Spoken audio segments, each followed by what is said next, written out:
defensive line seemed to hold up quite well until the very end. I mean, what was going on there? Thank you. They kept the ball and we gave away a few penalties during that time, which made it more difficult for us.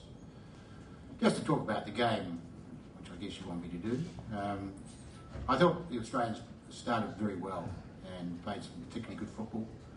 We had a good mental patch in the game and we didn't quite finish it well enough.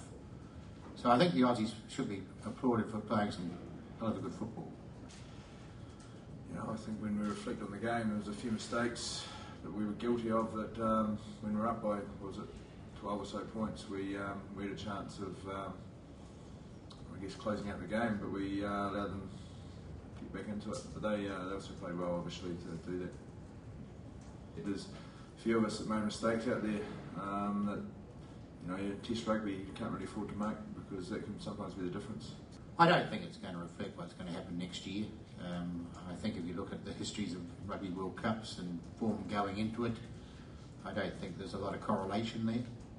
And so I don't think we should read too much into that, except to say that there's a hell of good rugby teams out there who'll be contesting the Rugby World Cup. Now, I guess the character of a team is how you get back on the horse.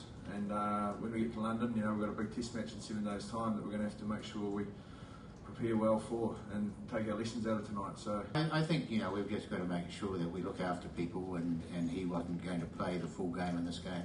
He talked to medical staff at half-time, told them how he felt, and they discussed it, and 60 minutes was the time that we agreed on.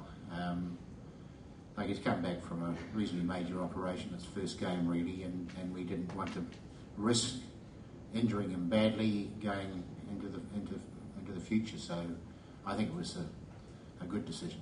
And when you ask what's going to be the toughest test, what's going to be next week, it's always going to be next week because you don't get ahead of yourself. We've got 5 days once we get there to prepare for a big test match. Thank you, ladies and gentlemen.